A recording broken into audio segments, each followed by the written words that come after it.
sebuah kata bagi kita yang di sini terasa mengasyikkan. Sebab cuma permainan. Cuma game yang bisa kita lakukan kapan saja kalau kita mau.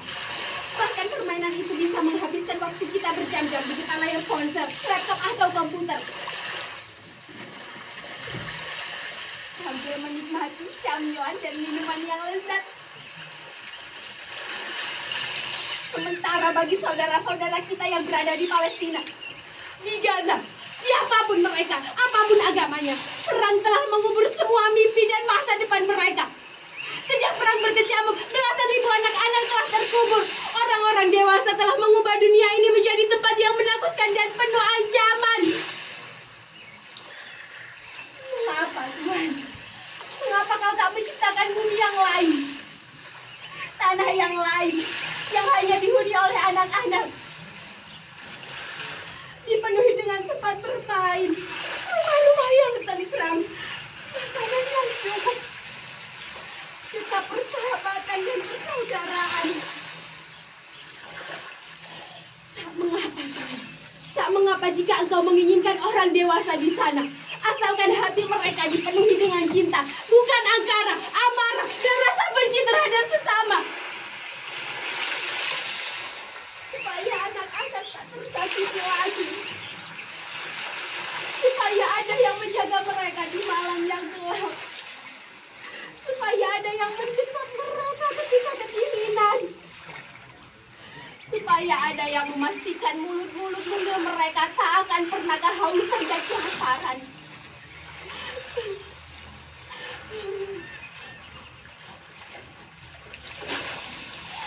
Aku akan menceritakan sesuatu kepada kalian.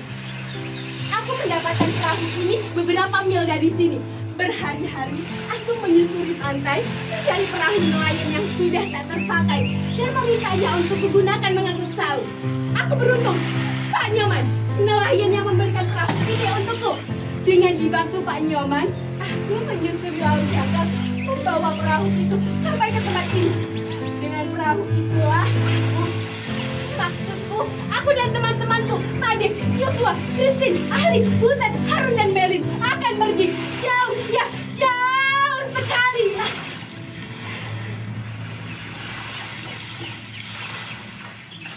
Mungkin sekarang kalian diam-diam bertanya, mengapa aku sendiri? Di mana teman-temanku itu? Pelan-pelan kalian akan mengenal mereka. Mereka ada. Hanya terkadang seolah-olah tak ada.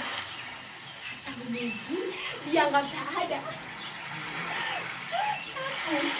Aku malah prihatin karena tak bisa menemukan kalian. Aku sudah mencari kalian di rumah-rumah baru kalian itu di Kampung Maya. Mengunjungi alamat kalian satu-satu, meninggalkan pesan.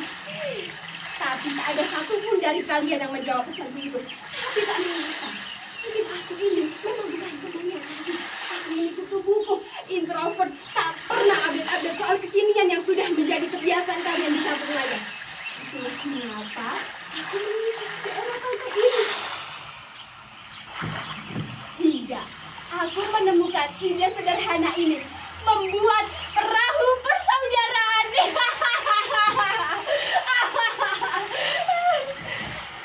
Yang akan berlayar menuju Gaza. Dan saat perahu itu aku tampilkan di sosial media, menyeruari siapa saja yang ingin berlayar denganku. Kalian malah menertawaiku dan menganggap aku sakit. Makanya jangan kebanyakan baca novel. Kasihan, hidup di sama teknologi tapi jiwanya masih nenek moyangku, Arab laut. Ya, begitulah kalian menanggapi ajakanku. Aku memang sudah tak waras dengan ideku ini. Itulah pada suatu malam, Made, Joshua, Christine, Ali, Butet, Harun, dan Melin, teman-teman lamaku datang. Mereka mengunjungiku di pantai ini. Saat itu, aku sedang tertidur di perahu ini. Idenya sederhana, bermula dari hobiku memainkan game peperangan dan rasa kasihan yang tiba-tiba muncul begitu saja terhadap nasib korban anak-anak perang di Gaza. Aku mengajak teman-temanku berkumpul dan berpikir untuk melakukan sesuatu. Bagaimana kalau kita menemukan dana, atau barang, atau pakaian, apa saja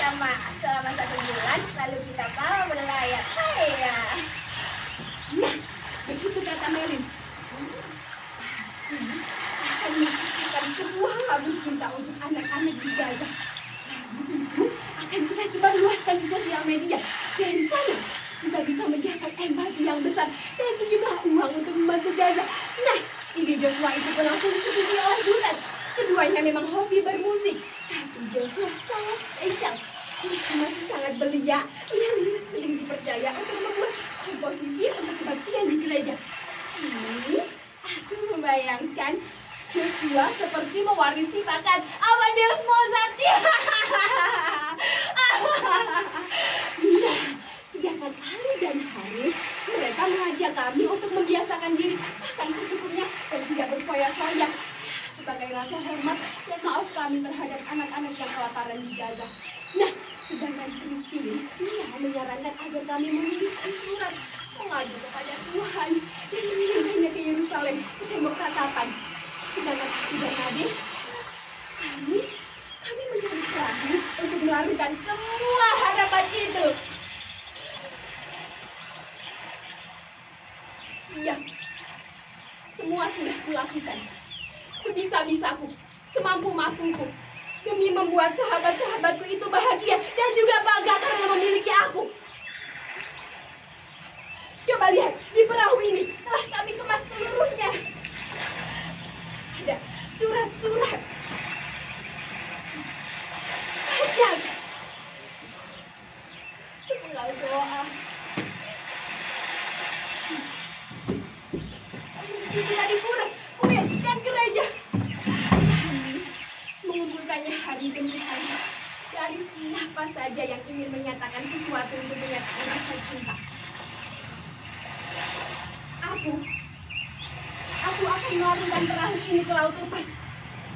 Semoga samudra dan cakrawala yang luas menyimpannya sebagai bisikan cinta untuk anak-anak di Gaza. Tuhan pasti akan menjaganya, mengirimkan gelombang yang akan mengubahnya menjadi doa dan bergema di laut Mediterania.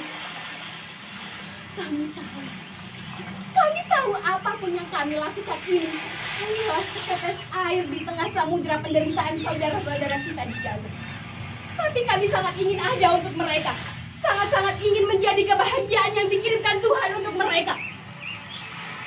Kami hanya seperti seekor semut yang membawa setetes air untuk memadamkan api yang membakar Ibrahim alaihissalam. Air itu hanya akan hangus, menguap di hadapan kobaran api. Tapi dengan cara itu, dan memang hanya itu yang bisa kami lakukan untuk menyatakan rasa cinta dan sayang kami terhadap anak-anak yang mati di Gaza, atau yang kini sedang berebut bubur dingin di panci-panci yang remuk oleh sepatu serdadu.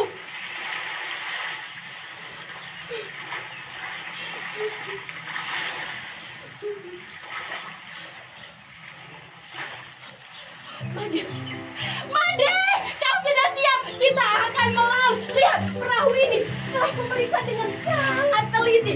Semuanya aman. Bagian-bagian yang rapuh juga sudah diperiksa. Ya, aku juga sudah membawakan air suci dan minum pesananmu. Kau tak usah khawatir. Sahabatmu ini masih cekatan seperti dulu. Hai, Joshua, Christine. Aduh, kenapa kalian diam di sana? Ayo kemari, akan aku tunjukkan apa yang sudah kukerjakan. Lihat, di perahu ini telah kukumpulkan semua surat.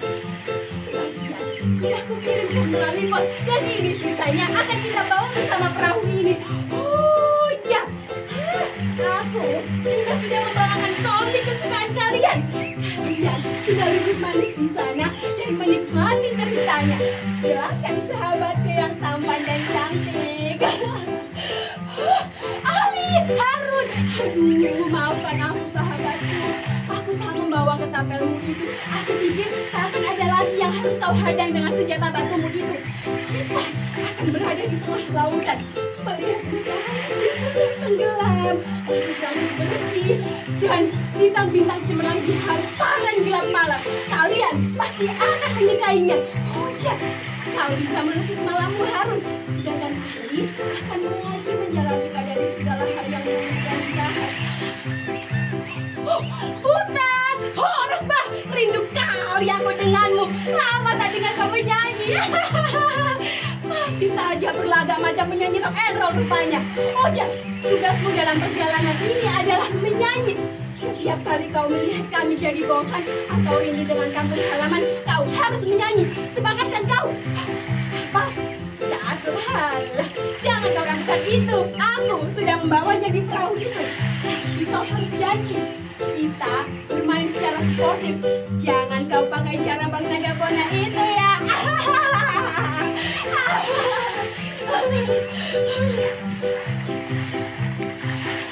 Medit?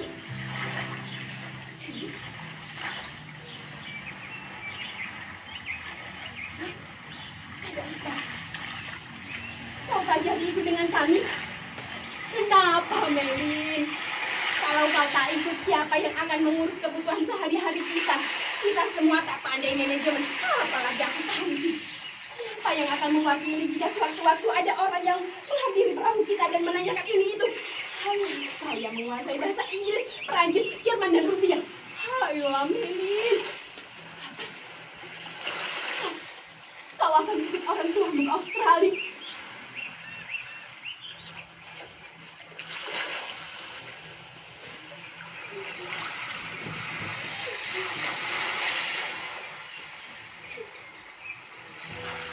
Melin adalah sahabatku yang tiba-tiba menghilang setelah kerusuhan. Made mati karena leukemia. Ayahnya hanyalah seorang nelayan. Apa yang bisa dikerjakan untuk dia? Pak Nyoman, nelayan yang memberikan perahu ini untukku. Kita juga sudah tidak ada. Dia menjadi korban perkelahian antara dua kelompok pemuda di kota kami. Melin dan Harun. Keduanya aku kenal dalam sebuah olimpiade matematika di sekolah dasar. 1 tahun setelah mereka kembali ke negerinya, aku melihat keduanya tertangkap sebuah kamera di sebuah berita di televisi. Keduanya tertembak di dada saat menghadang serdadu dengan senjata ketapelnya. Joshua dan Christine, mereka ikut terkubur reruntuhan gedung yang hancur karena ledakan bom. Ya, itulah mereka, sahabat-sahabatku, orang-orang yang mungkin tak akan pernah kalian kenal kalau kalian anggap tidak ada. Satu orang anak yang mati itu sudah terlalu banyak, terlalu besar, dan terlalu berat untuk ditanggungkan. Dan ini di Gaza, setiap jam, mungkin setiap menit, ada anak-anak yang mati karena lapar, karena peluru, karena serdadu, karena amarah, karena selalu ada yang dianggap sebagai orang lain dan harus disingkirkan. Mengapa? Mengapa amarah dan kebencian tak pernah berakhir?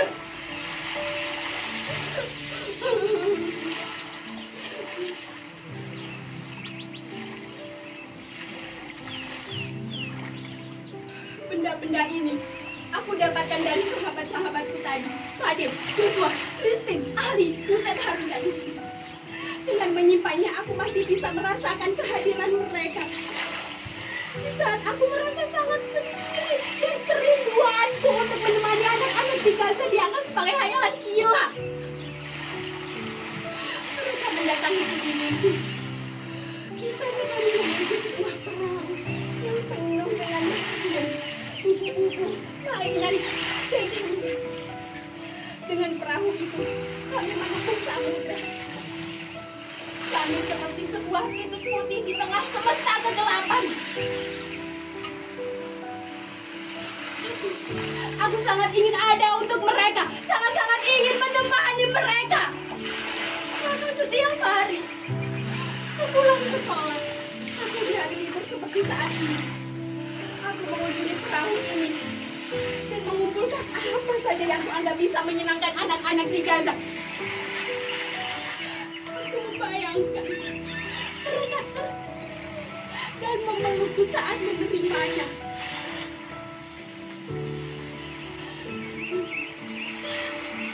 Setiap hari kutuliskan surat rindu untuk mereka, sekedar menanyakan kabar dan menanyakan mereka ingin makan apa.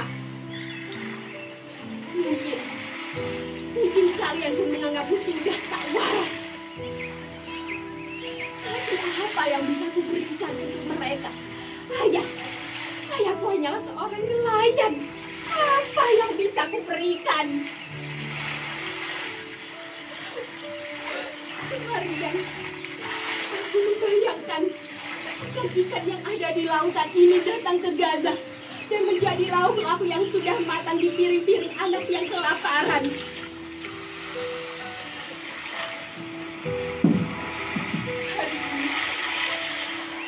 Hari ini kutuliskan surat terakhir untuk mereka, dan setelah itu perahu ini akan kularungkan ke samudra.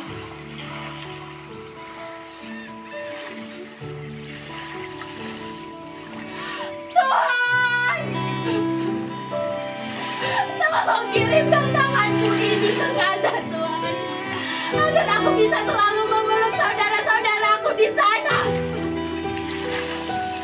Tolong kirimkan kakiku ini ke Gaza, Tuhan, agar aku bisa menopang saudara-saudaraku yang terkapar di kota-kota yang hangus terbakar.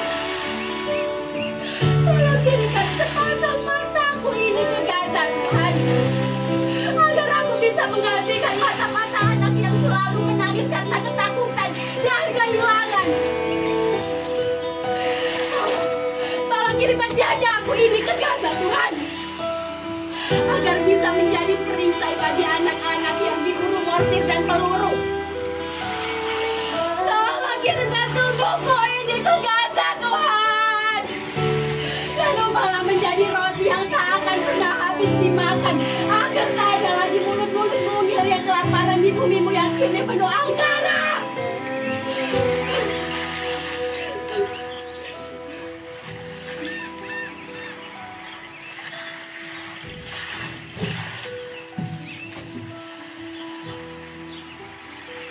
Apa?